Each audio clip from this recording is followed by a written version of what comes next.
You're watching and listening to Hoop Talk on Mamma Mia. This is Fire Talk with Nicholas Fiore. Welcome back, everybody, to episode number 35 of Mamma Mia. This is Fire Talk, Hoop Talk edition number 2. I'm joined by none else than Cabral Richards, but I think everyone knows you as Cabbie. So, Cabbie, welcome to the show. Thanks for having me, man. I appreciate this very much. Absolutely. I'm like, you know what? I got to talk to, started this up in last summer, and I got to talk to guys that are from here that are maybe not here anymore. So I thought about you, and you were kind enough to reach out back. So I appreciate you coming on, for real. No problem. No problem at all. Absolutely. And obviously, you know, you're a Toronto boy. You're from the Six, but you're living in Vegas now. How has that transition been? Just, you know, leaving TSN after so many years, of course, but then, you know, moving to a new country, especially the party city in Las Vegas. You know, I haven't indulged that much in the Strip because when I got here, we had to start this football show right away. It was just called the Bleacher Report betting show.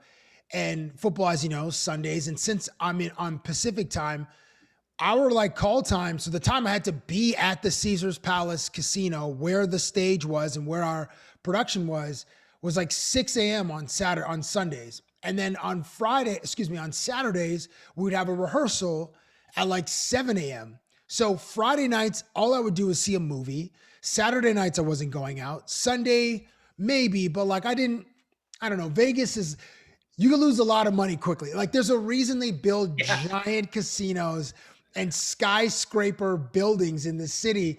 It's not because Vegas likes to lose. It's because Vegas does all of the winning. So going from TSN to Las Vegas was certainly a transition. And being the only Canadian on the team was a bit of a transition too. But the opportunity was so exciting to work on sports betting and gambling, which in truth, I am not a gambler. I was not. I'm more so now, but I would occasionally, you know, fantasy football was my thing. I would, you know, fill out a few March Madness brackets, occasionally bet on a UFC, you know, a Ronda Rousey fight or GSP or John Jones or something, but I wasn't in the weeds in gambling like I am now. So that's been part of the process, the change in my regular life, in my professional life as well. As you mentioned, you know, you are with Bleacher Report, BR Betting. And how different has that been for you than rather, you know, almost your own show with TSN and Cabbie Presents and all that? You know, you have co-hosts now. You're not just one-on-one doing really your own thing with athletes, with celebrities and stuff like that. How has that transition been from, you know, TSN, but then now with the Bleacher Report? How different are the two companies, if any? Very different. And the job tasks are much different as well. I was, you know, TSN gave me all the freedom I wanted. And I worked with a really small team. It was myself, my producer, Dave. There's another producer, Sam, who would edit the features every once in a while. And I would work with editors as I'm in the suite, finding clips, you know, producing the segments. But with Bleacher, it's a different relationship with the audience. So at TSN, since it was primarily the broadcaster and people would come to TSN for live events and then, you know, for SportsCenter as well. But the communication was very like one way, like, all right, these are the shows, these are the games, here you are. Yeah. But at Bleacher Report, the conversation or the communication is more two-way and three-way. And by that, I mean, Bleacher will respond to moments in the culture. So it could be an incredible LeBron James dunk or a sick Patrick Mahomes no-look pass or some buzzer beater. And then the community would respond to it, and then Bleacher would respond back, and then the audience would also bring their friends into, oh, have you seen this play? Or, oh my gosh, I lost this guy, or this guy won 45 grand on a disgusting 13-leg parlay betting on a $2 bet. You're like, what? Like, that's just insane. So the relationship with the audience was much different. And the metrics are different too, because Bleacher Report is a digital platform. It's mostly just on your phone. And then TSN has a digital arm as well, but it's a linear broadcaster. So it's, you know, people with cable subscriptions paying whatever they pay a month to get the channel. And then just in as far as the team goes, I am working with a bigger team at Bleacher. I believe it was about 20 people at first. So we did a combination of live production. We'd have a game show on Thursdays and then the football show on Sundays. And then we would do a bunch of content for social. So yeah, it's been different. It's been a great experience though, because it's a new challenge going from just me working with a few people and then obviously like the athletes.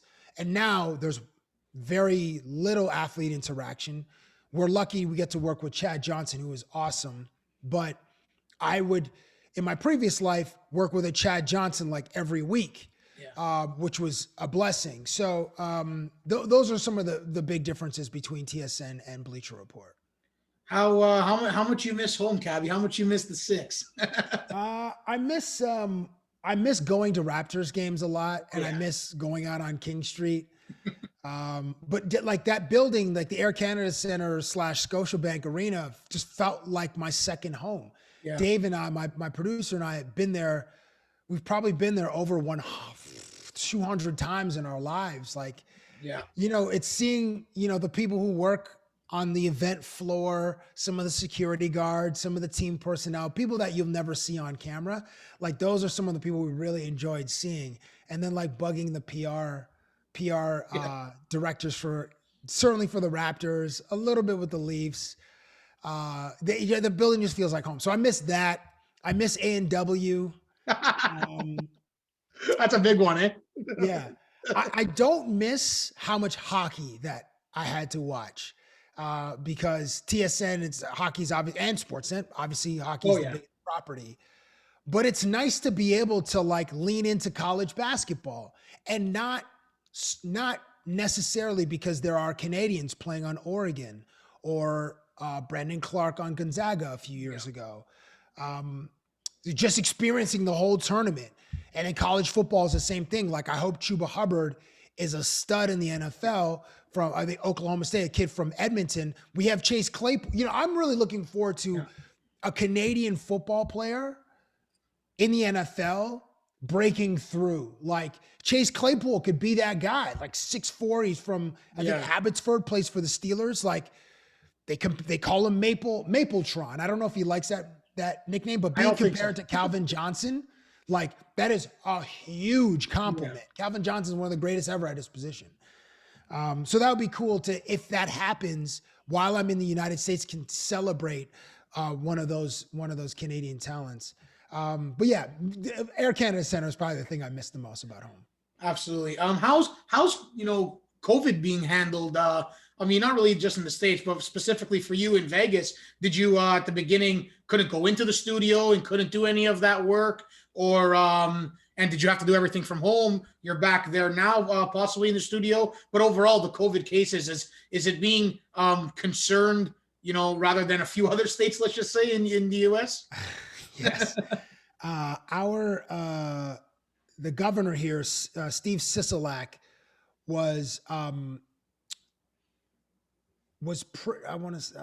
he was very serious. Like he took the matter seriously about protocols, and all the casinos shut down for a couple of months. Wow. And needed to follow the guidelines laid out by the government. So a lot of like plexiglass partitions, obviously. Is maybe the first time all the casinos have been cleaned, like top to bottom. There was time. If there were any repairs that needed to be made or cosmetic or anything, that was the time that they were done. Because it was eerie walking through Caesar's Palace and nobody was there. The machines were off. The lights were off. Like there was no sound. That's crazy. It was really eerie. So. Yeah, it forced everybody into a work from home world, and we are still working remotely. Bleacher Report is a business unit of Warner Media, and from the top down, Warner Media is like, everybody stay home, get used to working from home. The situation's fluid. We're gonna figure it out because we are in unprecedented times. Last time there was a global pandemic was 100 years ago, but who was alive 100 years ago that could say, hey, this is how we did it. Yes. To advise how to go through. So, nobody's really had the right. I mean, I feel it's so hard for elected officials, man, because like everybody hates you. Oh yeah. Even the leading epidemiologist in this country, Dr. Anthony Fauci, people hate this guy and like are like sending his family like death threats. And all he's trying to do is help us get through this pandemic. So Vegas was shut down for a while, for many months. It's opened back up. There's limited capacity in restaurants, but for all intents and purposes, the city is back open. With the one caveat, there are no nightclubs. Nightclubs are not open, but everything else is gyms, restaurants. I mean, you just have to wear a mask everywhere. Since there are less people like going out, there's just less interactions that you have with people. Weirdly, at the height of the pandemic, so this is like April, May, in the neighborhood that I live in Las Vegas, I'd never seen so many people outside ever, because everyone was just in their cars. But now, since they're forced to be inside, people are like, well, I'm going to go for a walk. I've never seen so many dogs, so many kids in the park, as people were just navigating this time. Like, nobody just wants to be cooped up in their house. You need to get outside, because humans, we're used to being outside. We need the vitamin D from the sun. So it was weird that, like, even though there were sort of like stay-at-home orders, so many people were outside. I didn't feel like this city was as reckless as anywhere in Florida, anywhere in Texas. What were some of the other states that were real reckless at the beginning? Majority, let's just say. No. There were several, yeah, but it didn't feel that bad. Yeah. But now it's, since this is such a hospitality town, which was decimated by COVID-19, it's taken a long time to recover, and it may take like 5 or 6 years to recover.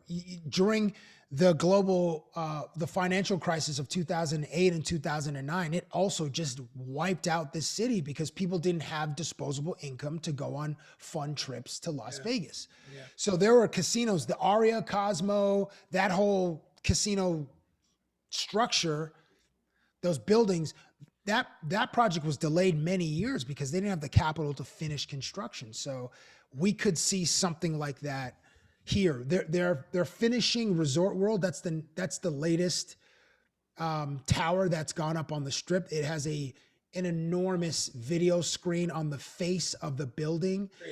They had to change the color because it looked exactly like the Wynn and Encore, and then the Wynn sued that company, so they had to change a bit of like the color. Like one of the accent colors is now red versus like gold.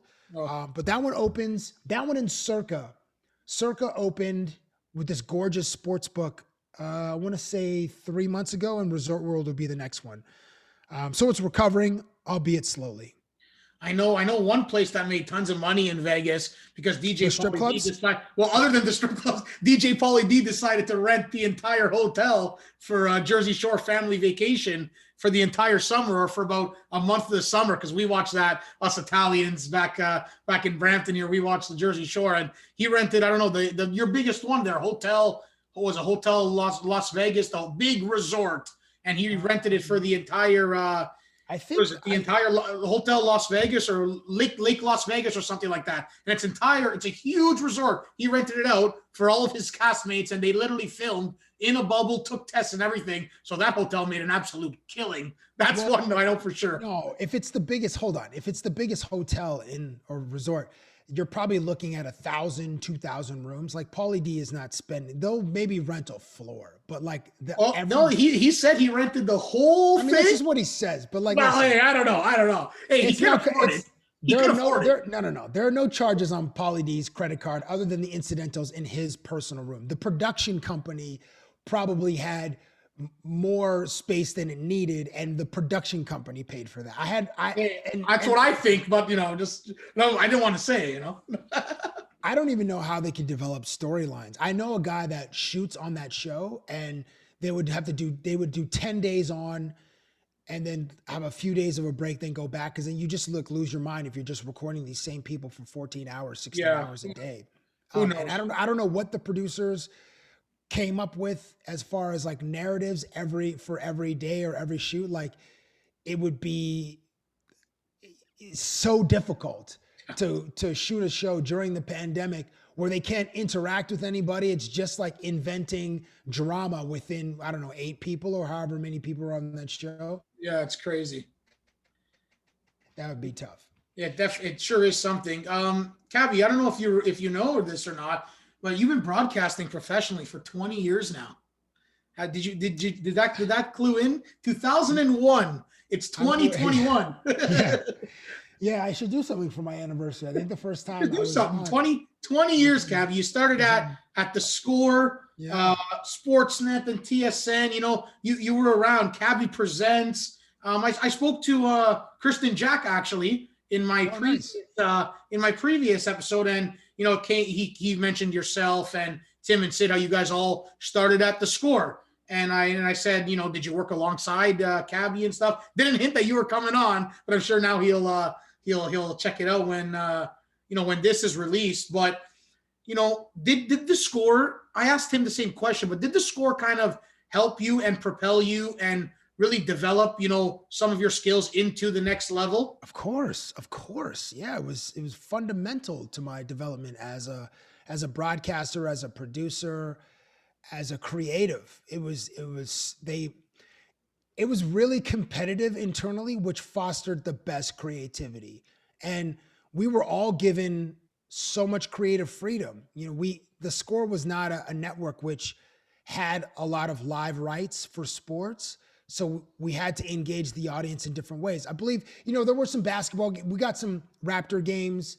I believe there was a contract with the Montreal Canadiens. There was a baseball contract for a few years. But we had to try other things. And I want to say the Score even had maybe some Serie A or La Liga soccer games. So full stop. Since we were all so young and we all had a desire to get our work on camera, like on the network and in the loop, we called it the wheel, but it was like a loop. Yeah. It just raised everybody's game. And, you know, we brought more highlights into our features or tried to add humor. You know, when Basketball Jones came over, that sort of kicked up everybody's creativity. You know, Christian worked with Thomas Dobby as a producer, Brandon Dunlop, obviously James Sharman. There were little groups. There was like the soccer crew. Yeah. Basketball had a few more people. There was like the hockey zealots. Everybody was treated like equal, even if you were on camera. Like everybody was just still like the same, which was a cool dynamic. But mostly the Score gave us the creative freedom to try a lot of things and to fail at some things too, which fostered a lot of our talents. So I'm very grateful. And salute to Anthony Ciccione, who was the executive that gave me my first job and then hired me back after my time at Sportsnet.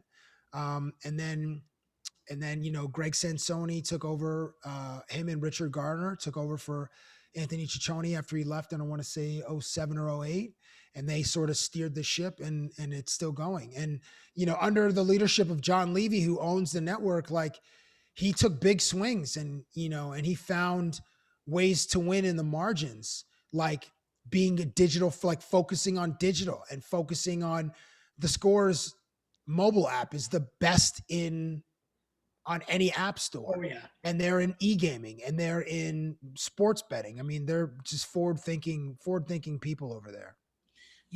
Cabbie, your style, your broadcast, your style it is different or was different than a few others, right? People just want to, you know, sometimes just get in the face and or just, you know, just ask the question and move on. But right behind me right here, you know, you're, you know, with Kobe, you know, I appreciate that. Yeah, God bless him, and you know, moving absolutely, and moving, you know, to so many other people, Cabbie, that you spoke with. You had a style. You always said entertain first, informed second. I did my research. Yes, I did. Thank you, sir. Appreciate that. But you know, the unique identity, and you're close. Like look, you know, you're just having fun with Kobe. Obviously, you know, you guys built a relationship over the years. But I know with Alexander Ovechkin, same type of thing, and so many others, MJ and Curry and Rogers, and you know, the list goes on. But what made you decide to say, I'm going to actually be like this? I'm going to do this? Or was it simply just you, your personality, and let's roll with it? I was like this in high school, loud, obnoxious. I'm a people person and a people pleaser, but my style was authentically me because I was just so loud and I liked hugging people, putting my arms around people. I didn't consciously develop the style of disarming players by like touching them, but I always wanted to be friendly with everybody because I wanted to make it if I realized early, if it looks like we're having fun, then the people watching will have fun watching us have fun. So it was a challenge for sure to get to a level where I could be chummy with someone. It was always like a challenging moment. Certainly when I was meeting someone for the first time, and they're gonna be like, "Well, who is this chubby dude just trying to put his arm around me? Like, what the hell's going on here?" Because reporters never touch the athletes ever, other than a handshake. Or if they have a relationship, maybe it's a hug after, like a dap and a hug, but not like a hug where you go body to body, where you're like I put my like nestled my head into people's chests many times. Michael Jordan. One of my favorites is Ryan Getzlaf, the Anaheim Ducks captain. Like I've put my cheek against his face so many times, and he's one of the he's one of the athletes I have the most fun with because he lets me violate his personal space, and I would consider him a friend because we've just developed because I've earned trust. And that's one of the hardest things to do. And you mentioned Ovi in there. Some athletes who I had their trust and then I effed it up. And that's part of the learning process. But as far as my style goes, I know I needed to differentiate myself from just your standard beat reporter. And I wasn't wearing those ugly New Balance sneakers or those like Air Monarchs, those dad shoes.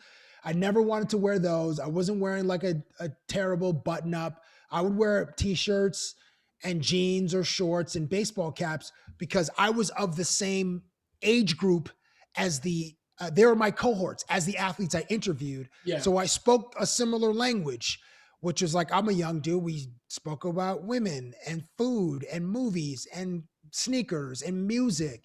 And I wanted to bring all of that culture into sports because there was a space for it. And that was the lane that I carved out for myself. There wasn't really anybody in that pop culture and sports lane. And that's where I did most of my best work. From here, from Toronto, growing up and developing, these skills and becoming more confident and doing what you were doing. Did you ever imagine that you would be interviewing not just all these professional athletes, Cabbie? We didn't even mention like a Derek Jeter, Alex Rodriguez, and some of them obviously that we've mentioned already, but the entertainers, right? The pop culture, Drake, Will Smith, Hugh Jackman. I have a list here: Kendrick Lamar, Will Ferrell, Wiz Khalifa, Kevin Hart, who's one of my favorites, A$AP Rocky, and I know there's more. Actually, I was going to say, did being on the Marilyn Dennis show in 2011, 2012 kind of help with the pop culture era? And I guess secondly, did you ever imagine you'd be interviewing those people? So for the Marilyn Dennis question, no, it didn't help me with the pop culture stuff. That helped me think differently as far as that really made me consider the audience more than anything, because coming from sports, the audience was predominantly male, and the Score's core audience was 18 to 34-year-old males. Marilyn's audience is much more sophisticated. Her audience is like 25 to 49 women. So the ideas that I come up with, my brain was programmed to like, how do I entertain college dudes? Yeah. But now I'm like, no, I need to entertain like career women. Like I need to totally switch. And I didn't have that component in my thinking, and I needed to learn. So it was very valuable in that regard. But the pop culture stuff, I would be talking about movies and music in my interviews for years before I got to Maryland Show. I got to Maryland Show in 11, but one of the first, I'm trying to think of one of the first pop culture. I did a bit when I worked on NBA Excel with Sportsnet. I worked on Excel from 02 to 05. We did a bit on why do basketball players love the movie Scarface? And like every dude that I interviewed had a Scarface impression, which they did. They all loved the story of a guy that came from nothing and made something of themselves, like many basketball players do who come from, lower income families and communities. And then they become millionaires because of their talent and their excellence. And then it's just the fantasy of just having so much power and like access to beautiful women and I don't think cocaine, but like the power and like that living a certain lavish lifestyle, which a lot of these NBA players could afford to live. So that was something that I did. Now, the job exceeded my wildest expectations because I didn't foresee a time where I would be interviewing Will Ferrell or Will Smith or Hugh Jackman, who are global stars. I really hoped and a lot of that I could, and sometimes we chased some of these global icons and never got to. We tried to get David Beckham for like a decade, and finally I interviewed David Beckham in, I want to say maybe 2017 or 2018 when he announced his partnership with the ownership group for MLS Miami, which is called, are they called Inter Miami? Inter Miami CF, yeah. Inter Miami CF. And that was amazing. Dave and I, my producer, Dave Cricks, we chased Usain Bolt for like 9 years. Like we couldn't get a Usain Bolt interview forever. And who was the biggest athlete on the planet every 4 years. Like everybody knew this guy's face and his talent. And finally through Puma, I got an opportunity to interview him in Jamaica. And then I brought RC Cars to the interview when we raced. He chose Yoshi and I raced. I remember that. We did a thing, and it was one of my favorite bits that I've ever done because he had so much fun with it. Like, you're going to interview the fastest man in the world. Are you going to try to compete with him in anything? No. Let me lower. Excuse me. Let me lower the bar to something that the average person could not align with, but the average person could appreciate. And A, it's Super Mario Brothers, an iconic video game franchise, and then B, remote control cars. So like we are kids again racing cars like we would when we were like 9 or 10 or 12 years old. So it's been awesome. Like I have so many cherished memories from The Score and TSN. Hugh Jackman taught me how to take a fake punch, but he actually punched me in the face. Later on, I got Hugh Jackman to sing. He's from Australia. I got him to sing the chorus of this iconic rock group called In Excess. Well, I don't know if they're iconic. They had one album, which was, the album was iconic, called Kick. But anyway, he sung the song in an interview. Whenever I can get guys to commit to a bit or do a bit, it's a win. So I was always professionally jealous of James Corden, Jimmy Fallon, Jimmy Kimmel, Conan O'Brien, because it seemed like they had all of the access to these stars and then could play. Like Jimmy Fallon would play a game where he's pouring water over Tom Cruise's head, or like a slap game with Mark Wahlberg. James Corden has created two of the greatest bits ever: Carpool Karaoke. Oh yeah. And what's the other one? The round table, where they eat the truth or dare or something like that. That's a really good one. Disgusting food there. That's a great one. He does, I guess maybe not two of the greatest bits. I guess the greatest bit, which is Carpool Karaoke. Yeah, that's tough. Kimmel's bit, Kimmel's running joke with Matt Damon, legendary. Mm-hmm. He's like, I got to apologize to Matt Damon. He's not going to be on the show tonight. And then doing like the League of Extraordinarily Handsome Gentlemen was amazing. Yeah. Obviously, like, hey, tell your kids that you ate all their Halloween candy and record the reactions. Brilliant. Conan, every time Will Ferrell was on Conan, like they would have a bit, like Will Ferrell would. So it was either with Will Ferrell or Ricky Gervais. They would do the bathtub thing where they're two grown men in a tub. Yeah. So ridiculous. And like Will Ferrell would go on there in like a animal trainer's like outfit, or he'd go on as Ron Burgundy, or he would, so I didn't have here's I'll take you behind that curtain a little bit, Nick. The amount of time that I would have with these athletes is at the most 10 minutes. Wow. And we didn't have the structure of a late night talk show where it's already understood you're there to perform, you're interviewing entertainers, so they're going to perform and they're going to sell their movie or their new TV show. Athletes, like, they perform on the field or the court or the ice or the diamond.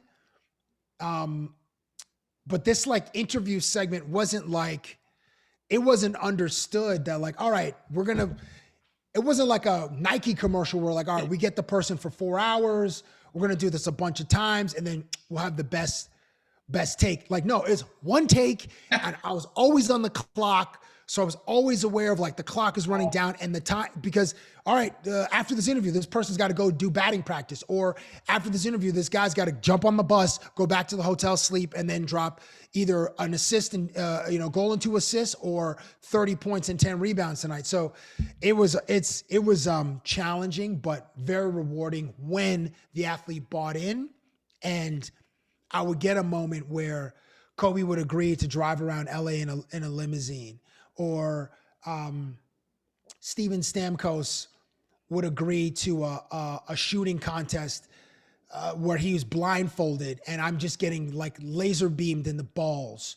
Or Jose Bautista agreed once to like walk around the Skydome eating a hot dog because of some stupid bit that I wrote where I'm on the top of the CN Tower and we're communicating and it's an hour before opening pitch. Or Aaron Rodgers agrees to audition for James Bond. And I just show up in Green Bay and he's like, all right, I'll give this guy 10 minutes. I have no idea what he's going to do, but I'm going to allow myself to have fun because I know what this bit, like those things were transformational for me because it just elevated my work and it just gave me confidence that I could do these crazy things that very few people get to see in sports. They get to see them on talk shows, but not in sports. So therefore, then, like in that sense, how humbled and honored are you to have this opportunity and continue to, and in the past, to talk to all these famous and people, all these celebrities? Because from a boy growing up in Toronto, you're probably like, well, I have a dream, and guess what? You're living in it, right? And you've done all these things. How humbled and honored are you, really? I'm extremely grateful, man. And it took a lot of work. I mean, these opportunities aren't just given to you. You have to create them. You have to earn them. Oh yeah. I come from an era where, to get on TV, there are a bunch of gatekeepers and your talent has to be validated. You face a lot of rejection. There was a time where I was trying to be an actor and I would land like one part in every 20 auditions. Like, that is humbling. Trying to be an actor, you're just like, you just don't hear anything. You just get ghosted all the time. And then, or you get teased like, oh yeah, you go to a callback, and then you go for the next callback, and maybe there's a second callback, and then you don't get the gig. It's crushing. Or you could be like in there, oh, I feel like I had a great audition, and then you don't hear anything. It's like going on a date with a beautiful woman. Like, that felt awesome. She was laughing. I was charming. We connected. We read the same books. And then like you hit her up a couple of days later. That was really fun. And get nothing. Like, it's demoralizing. So it was an incredible dream job, man. It exceeded my expectations. There was some disappointment because like there were times where my performance sucked or a bit didn't connect with the audience, and I was like, oh, so that part is humbling. Yeah, because you hope that people would enjoy it, and you hope that the most people would enjoy it. But that's part of the game too, man. You can't bat 3 for 4 every game. Like, you might be able to eke out a 1 for 4 game, or maybe every once in a while you go 2 for 4. But on the night that you go 2 for 4, it doesn't mean that like everybody was tuned into that game. So Cabbie, I would, if it's okay with you, you don't have to touch upon it too much, of course, but I would be remiss, if we don't just chat about, the guy behind us that you're speaking to a little bit. Of course. Kobe Bryant. Obviously, a lot of people had connections with Kobe, and obviously his tragedy with his daughter Gianna and all the others on the that helicopter there. He's missed, and he's a legend, and he will be forever. But you built a connection with him. I think I read maybe over 20 times you interviewed him. Yeah, I don't even know what the number is. I'm sure you have that in your head. If it's it's not, about 20. It's about 20. There I think are even maybe one or two that I've forgotten. absolutely. Or like bits have just never been seen since they were aired on the Score, and I don't have those tapes anymore. So, but it was about 20 times. But and those 20 times, like one of the biggest basketball players in the world to ever play the game, and it's like he keeps on saying yes, he keeps on saying yes. And this wasn't the interview there where you went in for a couple hugs, right? And you embraced him and stuff. And he's just a funny dude as well. My goodness. How grateful were you to have the likes of Kobe Bryant just saying, "I'd say Cabbie, just come back to me anytime, or we'll chat anytime," and obviously the legend that he became. It's one of the greatest blessings of my life, and I don't use that hyperbolically. Yes. Kobe elevated my work more than any other athlete, and I'm extremely grateful. Like I didn't overstep my boundaries. I would go to LA once a year, and he would give me those 10 or 15 minutes, and I built a trust with him early on, which led to my successful relationship with him. Whereas I wasn't there with an agenda, and I wasn't there to like do gotcha journalism. I was there to have fun, and I was there to amplify his personality, his sharp and dry sense of humor. And I hope that the audience really enjoyed it and appreciated it. And it was a departure from his on-court persona as the Black Mamba, and even before the Black Mamba, just like as one of the game's great scorers and competitors and champions. So it was incredible, man. And it took some work. There were some years I didn't interview Kobe because he was either blew out his Achilles or had a shoulder injury. Like the years that he was injured, or the times I didn't go to LA because I'm like, I know this guy's rehabbing and he's focused on getting back on the court. So I missed out on like 3 years of Kobe, unfortunately. But the times that I did have with him, I cherished. One time I brought him these ugly flannel pajamas, like for a sleepover, and continuing this narrative of me trying to be his friend and me trying to have a sleepover at his house. And he went with it, and it was weird. Like it was one grown man trying to invite himself to another grown man's house. And there was no like previous real friendship. It was just like, hey, can I come stay with you? Like who the hell does that? But he understood it for the bit, and he let me be as weird as I am. And us together got to show a different side of him, which I hope that people really connected to. I mean, as an Italian guy growing, he grew up in Italy and knew so much Italian. I remember, as unfortunately the time came last year, and they were showing stuff on TV. My mom was like, he speaks better Italian than me. Like, and it's just cool to see that connection there. But thanks for touching upon him a little bit. I mean, I would be remiss not to mention him. I know, it's obviously a tough subject, but it's more of if I could say it, more of the celebration of talking about, the great guy that he is and that he always will be. Now let's try to shift gears a little as best as we can, but stick with ball, of course. The Toronto Raptors, the 2019 championship run. I have an entire wall in my basement where I interviewed Matt Devlin a couple episodes ago. Awesome. So I'm getting some big guys on the show, but which is good for me, like you said, right? Trying to talk to all these people as best as you can and try to build relationships and stuff. And how awesome was that for you to see? Obviously from afar, because if I'm not mistaken, you were in Vegas already after leaving TSN in 2018. If I'm not mistaken. No, but I actually did get to cover that. So we with TSN. With TSN, with the 2019 run, I got to join the broadcast team, and we would do pre-game hits and post-game hits. And I thankfully got to work with Nick Stauskas, who was in the NBA at the time, and then later with Jamal Murray and Nick Stauskas. And it was incredible watching the game with current NBA players.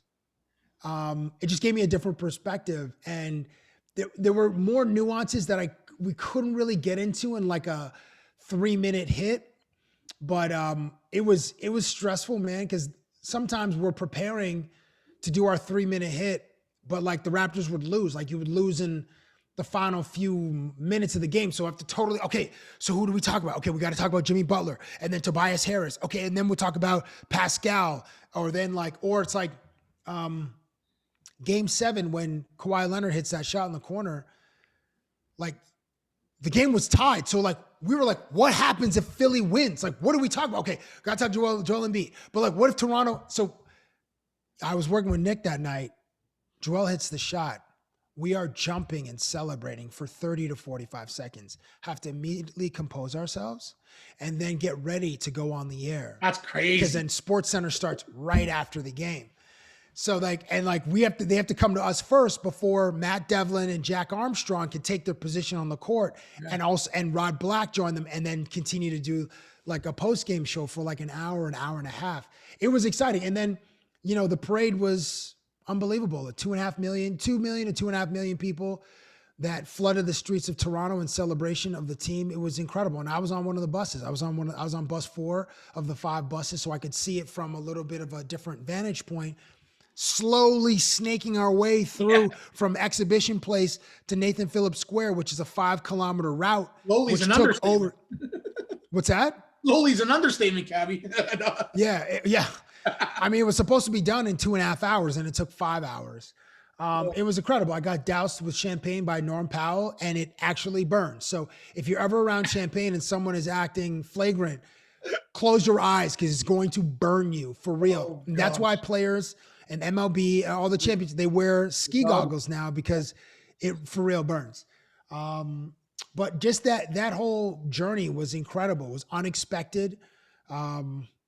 Masai Ujiri is deified as one of the greatest executives in the history of basketball, certainly of this franchise, delivering a championship and taking a chance. Going with a stock trader 101 model. You buy low, you sell high. So you invest in Kawhi Leonard, even if it's just you're taking a home run swing when his value in the marketplace was lower, because he'd been out for the better parts of 2 seasons with a mysterious thigh injury, had been misdiagnosed by the team. Anyway, you take a swing with Kawhi Leonard and it paid off. And you trade away your franchise player, you trade away your coach of the year, head coach, because you got to change something, and it did, and it worked. So it was incredible, man. It sure did work. And let me tell you, I was at Nathan Phillips Square around, I want to say 5 a.m., 4:35 a.m. I was eating a Hero Burger at 8:30 in the morning because we didn't want to lose our spot. My sister and I and a couple of friends, we didn't want to lose our spot for the rally. And then it took just forever. I thought I worked a 12-hour shift. It was so tiring. And you're standing in the heat. It was like June 16th or something. It was insane. But you know what? It's something that we're in your vantage point and in my vantage point that we couldn't take for granted, because the Raptors, the boys, they got it done, and they brought a chip with some dip to the 6, as Drake would say, right? That's right. That's for sure. Quickly, Cabbie, without diving too much in it, obviously the Raptors are struggling a little bit this year. They are, yeah. And it's unfortunate to see, but I truly believe they will be fine. I still think they're going to make a playoff spot if it's the seed-in game, the seed-in play to get into the playoffs. I truly do believe that. And then next year, the cap space is going to be crazy. Hopefully they can get some big boys. But wait, hold on. Because Kyle and Norm potentially. Well, Kyle's $30 million contract for sure, but then all these 1-year deals, right? Alex Len got traded. Baines is on the option, and then they have a few other guys that are on the 1-year deals that there's going to be some contracts. I mean, Lowry's $30 million just in itself, right? So there could be some. But I think the cap shrinks next year because of the revenue, a little bit, so it tightens of 2020 and 2021. Yeah. Obviously, not having fans in the stands, and the TV deal is healthy, but missing the gate revenue is huge. Absolutely. And that's the big thing too. So I still do think they will be okay. They have the mentality. They got to sign Ujiri, but that could be another 1-hour segment just in itself, talking about what he brings to the Raptors.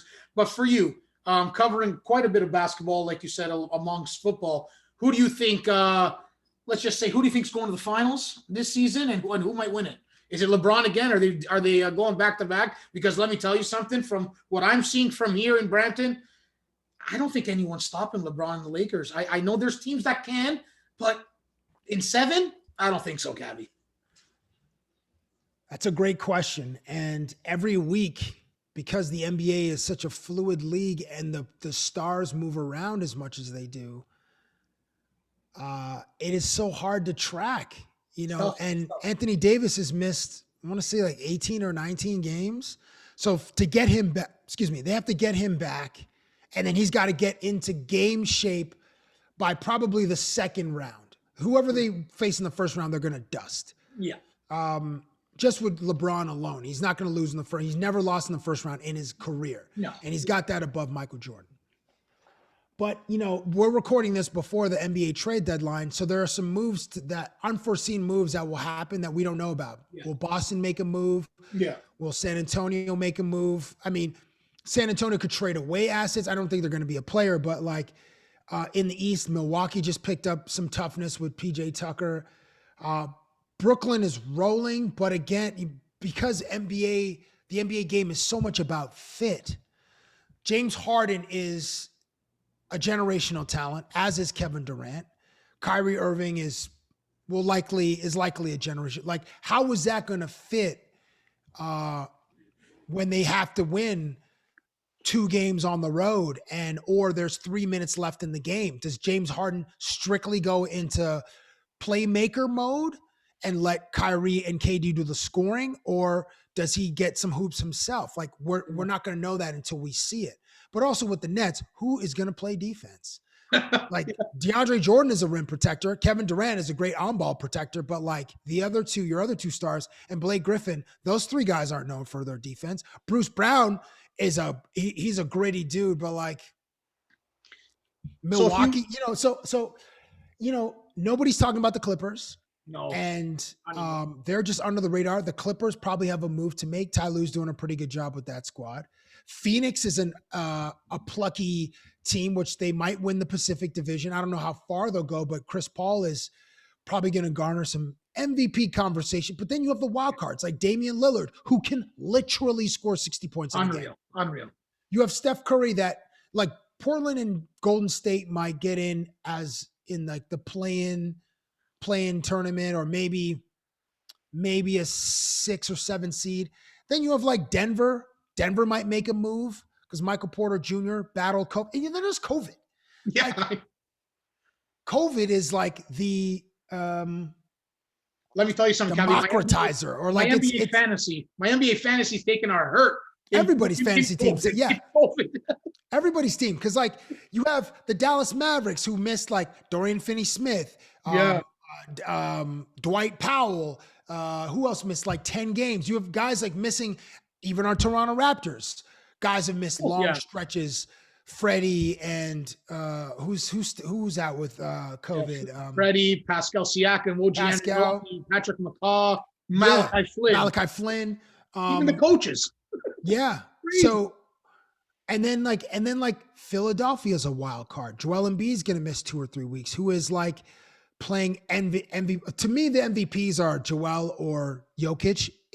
Ahead of Bron, even though Bron is playing elite in year 18. It's phenomenal. Year 30. But this is the 14th best LeBron James season. So the voters, they love narratives, and they want to reward LeBron almost like a lifetime achievement Oscar, because, if he only wins 4 MVPs in his career, it feels criminal, where he should have had 7 or 8. But James Harden is unbelievable. The guy's got 12 triple doubles in 28 games as a Brooklyn Net. Crazy. That is crazy. And no player has ever won the award while playing on 2 different teams in the same season. Joel is a 30-10 guy. Shaquille O'Neal, in all his greatness, has never averaged 30 points a year in his career. Nikola Jokic is a walking triple-double. Granted, Denver is only the 5 or 6 seed, but the guy's player efficiency rating is over. It's 32, 30. That is historic. Yeah. And Embiid could, like Giannis, he'll be in the conversation for Defensive Player of the Year. Giannis won Offensive Player and Defensive Player of the Year. And also no one's even talking about Giannis. Giannis numbers are, bro, this is the most unprecedented. No. Last season was the most unprecedented. This is the second most unprecedented season. But it's so I don't know, man. I couldn't tell you. I have a Sixers future, I have a Nets future, and I have a Celtics future because I bet on the Celtics who've totally fallen apart. I bet on them in the offseason because I'm like, oh yeah, these guys are ready to take another step forward. And then under it all, so the Clippers and the Miami Heat, nobody's talking about. Jimmy Butler was out for like 12 games. Now they're healthy, and Miami could make another. So, bro, it's You don't know. You don't know. I think, Cabbie, I think the easy answer, I guess, would be like Lakers, Nets, battle it out. I guess that's the easy answer. But like you said, anything can happen. And you know where else anything can happen? Right here in the March Madness, bracket. Okay, Who do I got? Who do I got? What do you have as your okay? So Gonzaga, Baylor, move it up a little bit, so I can see your Final Four. You have Michigan and Illinois. Okay, wait, that is super chalky, bro. You want all one seeds? Hey, that's why I'm a broadcaster. I'm a play-by-play guy because my writing, no bueno, not good. No, I'm less impressed. Like you're writing, fine, whatever. I'm not going to judge another man's penmanship. But you went with all one seeds? Come on, dude. No, you know the thing is, I got some upsets. I got some upsets in the some others, but the one seeds, man, I know. I messed up on that. I still think I got the winner right. I think Gonzaga's going. I really do. They are the best team. They are 26-0. Yeah, I mean, anyone could say that and do it in and write their name in. I mean, I know my NBA, my college ball, I know a little less. Obviously, I watch, the March Madness more than anything, but I do watch some regular season. I didn't mean to put, I actually don't even think Baylor's going to be there, but I said, you know what? Their route is like, it's Hartford, then it could be North Carolina, and then Villanova. Maybe Villanova knocks them out, right? Maybe North Carolina upsets Baylor, but who do you got? Who's your final four? Final four, I believe Alabama, Illinois, The Ohio State, and Gonzaga. So it's less chalky. I went with two. We got two of the same. Illinois, I think, is playing great. Salute to the masked Mamba. Yes. Dansomu and Kofi Coburn, his best friend and roommate. Kofi Coburn is a grown man. Yes, sir. And then the Ohio State, the Big Ten's got a lot of representatives. Michigan, the Ohio State, Illinois. They had, it was a dog fight against Illinois in that conference championship game. Alabama, I really like because they kill you with 3-point shots and they kill you in the paint. And then Gonzaga, 26-0, best point differential. It's been 45 years since a team has been undefeated in the regular season and won the tournament. It was 1976 Indiana Hoosiers. So it's about time, but history is against them because it hasn't happened in so long. But this could be the season because again, COVID is everybody's in Indianapolis, but obviously they have a bunch of protocols to keep the kids safe and away from other people. But COVID, man, it's so unpredictable, and that could just literally even with contact tracing, if the barbers got it and the kids still test negative, you're gonna miss.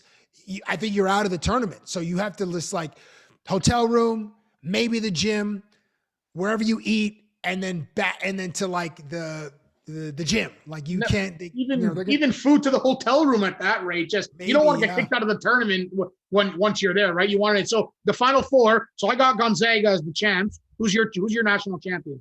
I have two. So I got money on Illinois, the Ohio State, and Alabama. So I put money on those three because I probably should have put money on Houston because Houston is a kind of is a sleeper pick. Yeah. However, I'm going to ride with those three. Ride with them. I put $100 on each. So if Alabama or Ohio State wins, which the longest odds are the three that I put money on, then I'll be happy. It's over $2 grand. Cash money. That's it. Listen, Cabbie, finally, I just want to ask, your advice more than anything. A local guy like myself, 25 years old, turning 26.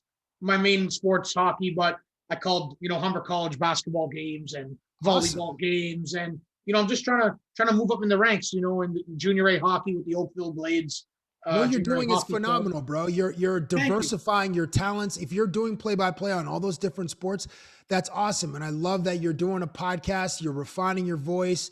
You're finding your point of view, whether it's just interviews or if you in some of your other content, you analyze the game in a particular way, whether you use humor, whether you use a lot of data and analysis, or if you're analytical in a different way. Maybe you talk about the culture of sports. Like there's a lot of different ways to have perspective in covering the game, but what you're doing is great. It's like you are creating your own content. And then eventually, if there's an opportunity to join one of the big players, maybe you do that, or you continue on your own. You build out, you build out your audience. You continue engaging with your audience. Hey, what do you guys want me to talk about? Or you respond, these 3 people in the comments last week, I want to address these things. Timmy 456, I thought it was hilarious. Yeah, my March Madness picks, yeah, they were they were chalky, and I just went with the favorite. And hey, it paid out. It worked out for me. So, salute Gonzaga and salute to you. And then, Debbie 789 is like, I don't know, she says whatever, however you want to engage with your audience, you will find what works. But my advice is continue doing what you're doing. It's great that you're out here making your own content. So, and that's a great first step. I appreciate that. And obviously, it's about getting that followership, right? And getting your followers up. I mean, I got a decent reach, I got people reaching out to me that even I don't know, but it's just, trying to get to that next level. People say, well, Nick, why don't you do, your internship at a TSN or a Sportsnet? Well, guess what?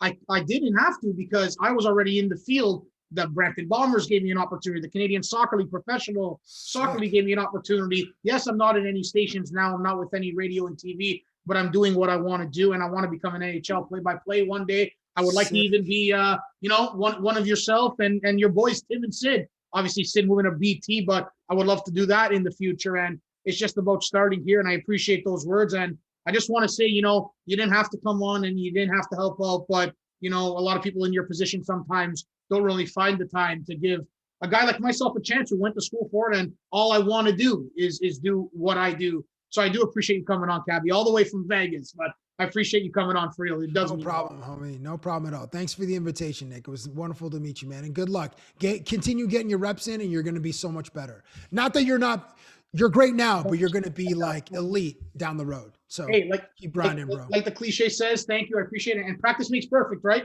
Keep on grinding. Right. And hey, like you came out of the 6, I'm going to come out of Brampton, whatever that number, that code is. I don't even know. 416-647. No, listen.